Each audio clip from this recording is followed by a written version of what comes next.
Hi guys, and welcome back to the channel. Now on this channel I tend to talk mainly about two different things: making money with photography and film photography. So today what I thought I'd do is have a coffee and a chat with my good friend and friend of the channel Sam Binstead and combine the two and talk about making money with film photography. So Sam, if you want to introduce yourself a little bit. Absolutely. Hello, I'm Sam. I am an editorial and lifestyle photographer working predominantly in sustainable fashion and traditional crafts. Perfect. So to start off with, how did you sort of get into shooting film for clients? So how did it go from being something that you did for yourself to something that you started offering to clients as a service? I kind of just started slipping it in. It wasn't necessarily like I'm going to offer a film package and a digital package. It was just kind of, I was enjoying the results I was getting with film and I was enjoying the workflow I had with film. So I just started working it into a couple of shoots with a regular client, one that I kind of like, quite a low pressure shoot. I do regular sort of monthly shoots for them to build up new stuff for the website and socials. So that kind of felt like a nice opportunity to try something a little bit different. So yeah, that was it. Just slid it in, and then they loved those images. I think there were some of the favorite images that I'd done for them. Whether or not that was the filmy look, or whether it was more about me actually slowing down and thinking a bit more about the process. Taking your time with those images a bit more.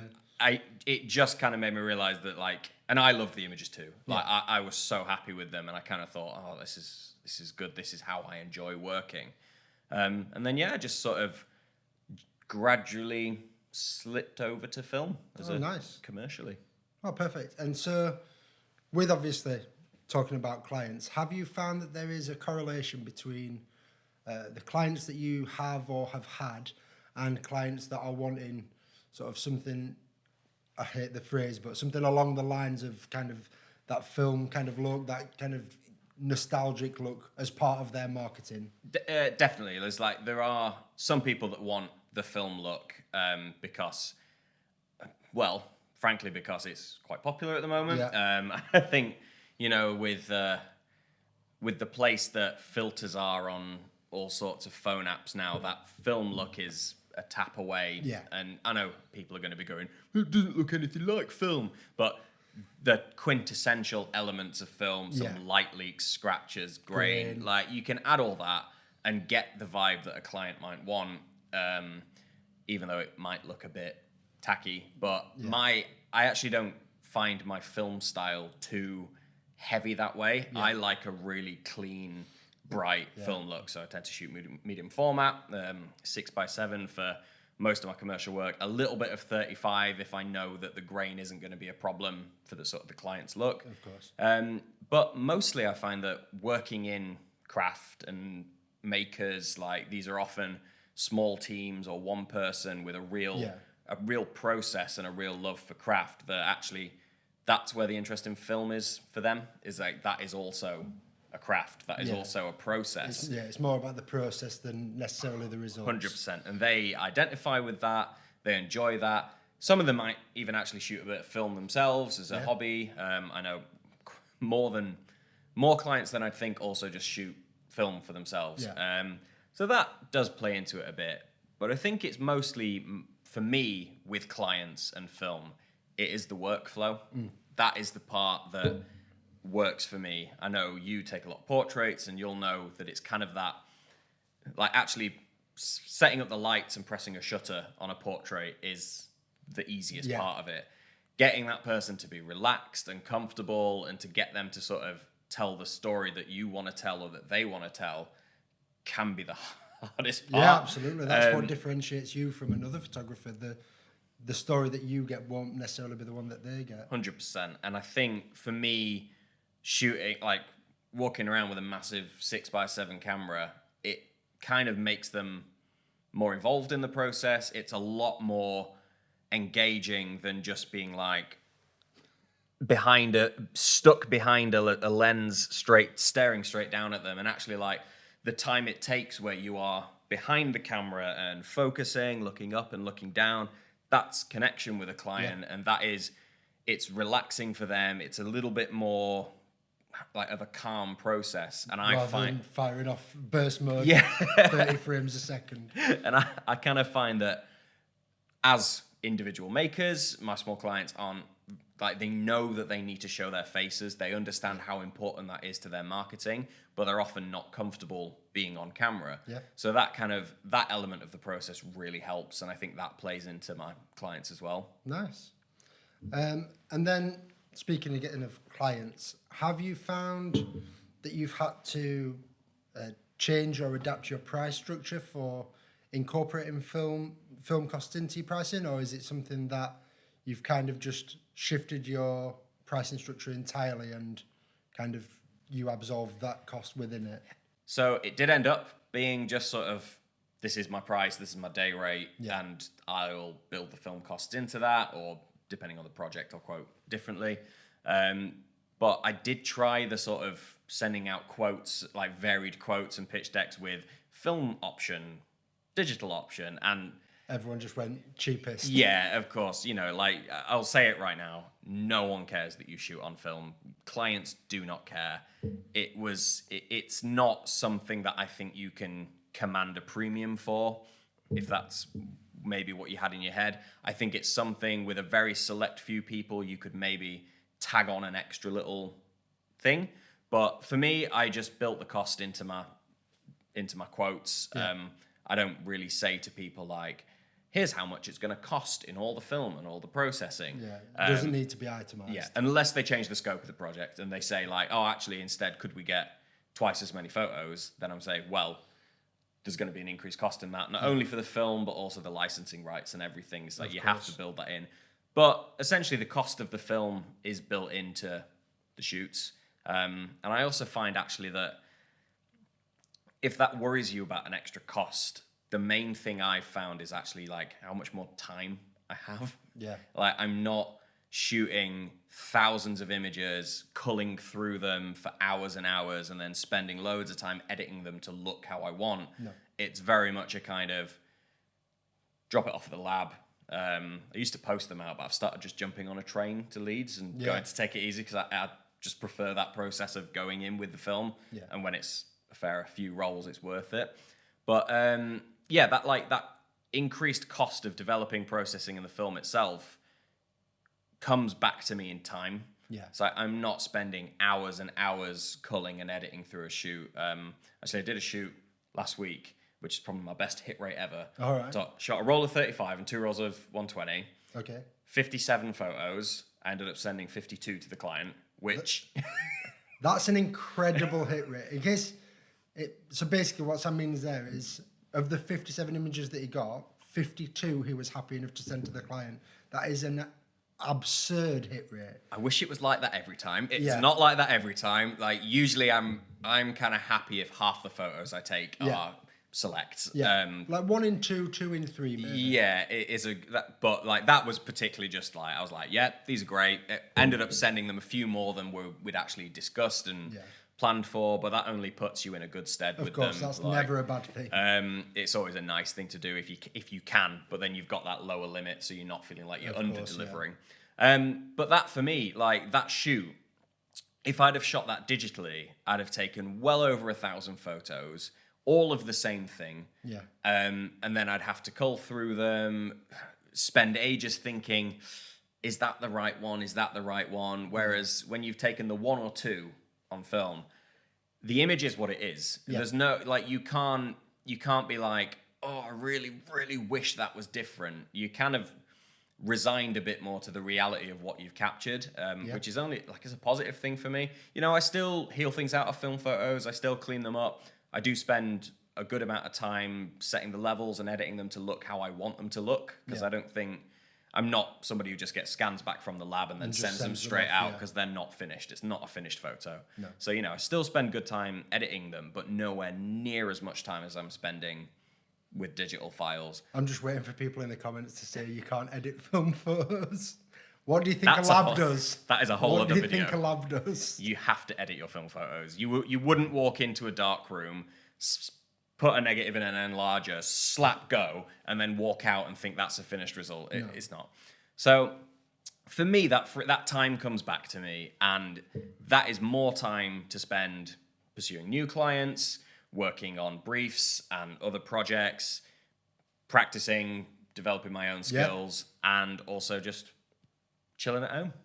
And like, well, that's it. And it's like you say, the amount of time that you get back on the back end does kind of counter the fact that there is kind of that stress on getting things right at the front end, which is a lovely little segue into my next question, which is, do you find shooting film for clients more stressful than shooting digital, or is it just something that you've now not resigned yourself to, but something that you're now used to?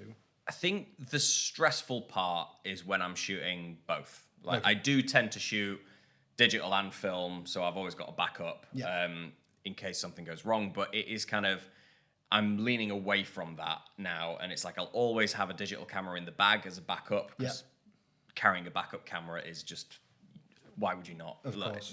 It needs to be done. But I'll tend to shoot with medium format and 35 at the same time, which gives me just different focal lengths, chopping and changing as I'm going throughout it. Obviously, they look quite different, but I think that plays into shoots a lot of the time. But I just find it most stressful when I'm trying to flick from film to digital. Okay. So, like, there's a few things you can do to minimize that stress. Like, a really simple one is to just set the ISO on your digital camera to whatever film speed you're shooting, and then you're only having to take 1 meter reading, rather than thinking, oh, I'll get a cleaner image at 160 on my digital, but I'm shooting 800 film. Just forget it. Just set it to 800 and get on with your shoot. But just shooting film, I find I slow down. I find it a lot more peaceful. I find it much more engaged with the process. I'm not staring at a little screen. I'm not checking images every few seconds to make sure that everything's going good. Your camera.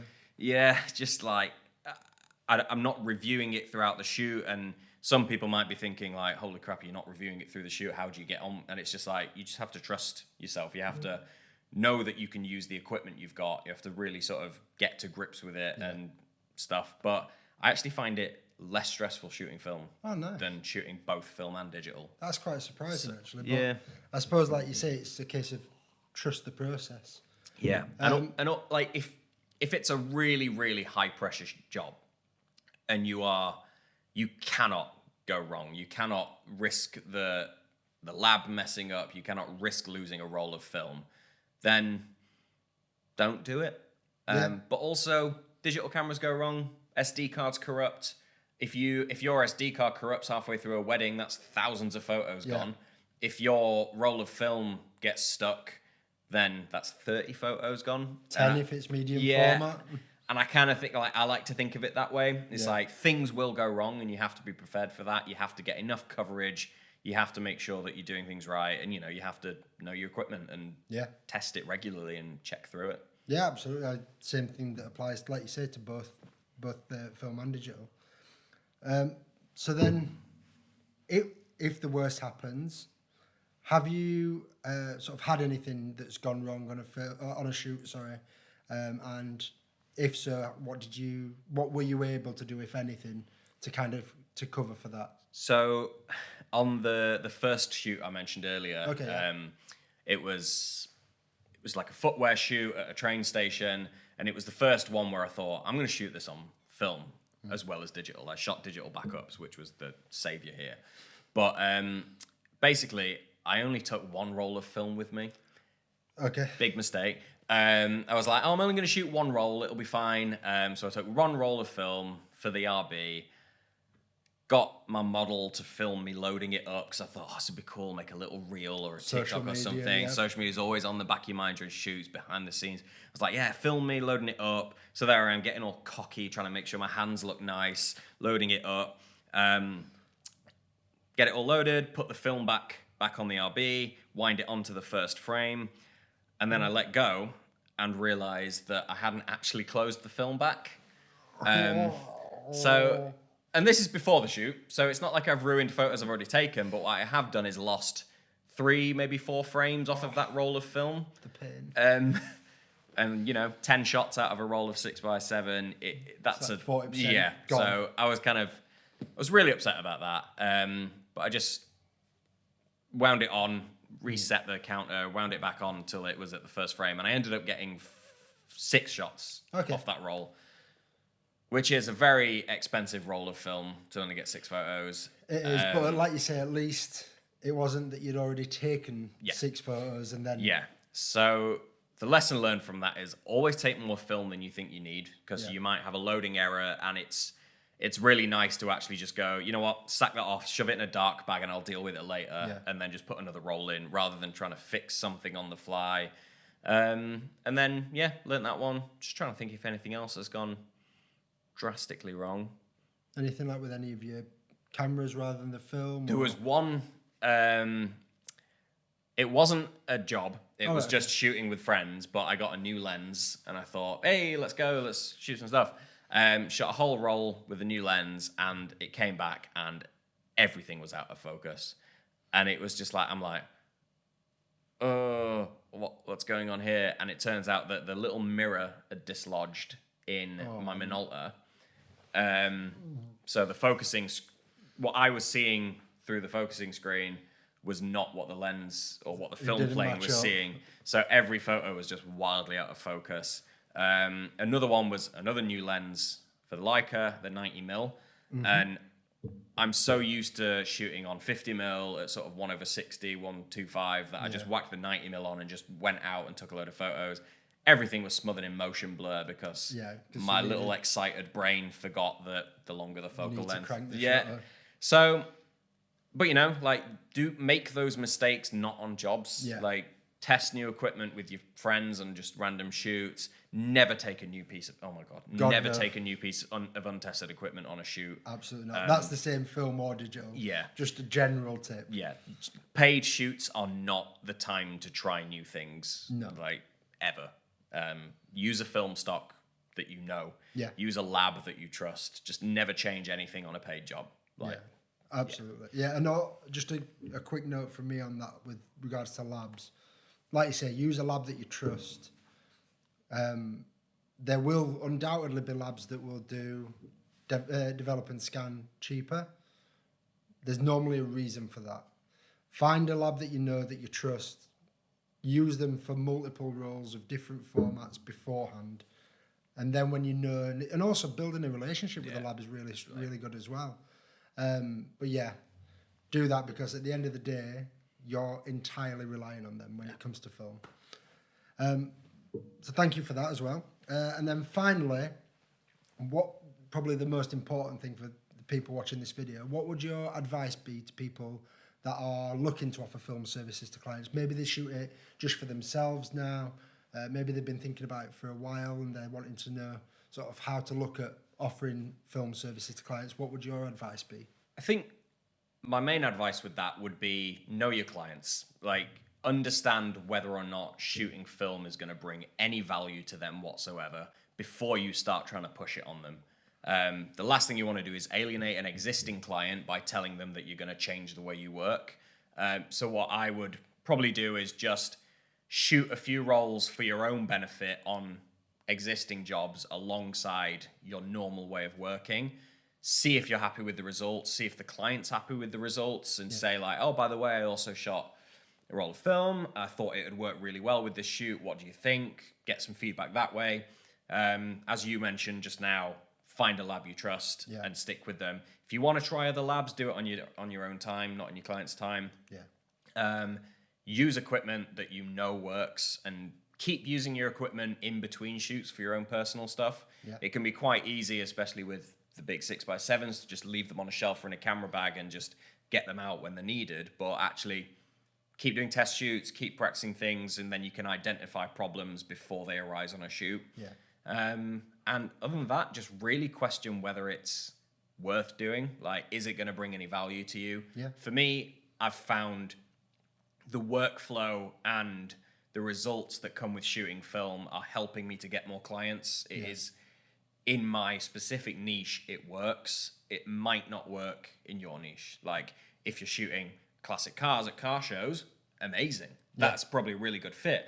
If you're shooting F1 and like There's just no point trying. I mean, I've seen some incredible to be F1 fair. shots on film, but few and far between. Like, think how many rules were shot before that image that you saw. yeah. So, you know, like, really know your niche and your clients and whether that's going to bring any value there. I think that's the one thing I'd want people to take away from this. Perfect. Well, thank you so much. Hopefully you guys got lots of value from that. Let us know down in the comments if you've got any questions. Sam will be in the comments as well as me, so you feel free to ask him any questions there. Also, obviously, all of his socials will be down in the description below. Other than that, thank you so much for joining, Sam. Thanks for having me. And as always, guys, I'll see you in the next video.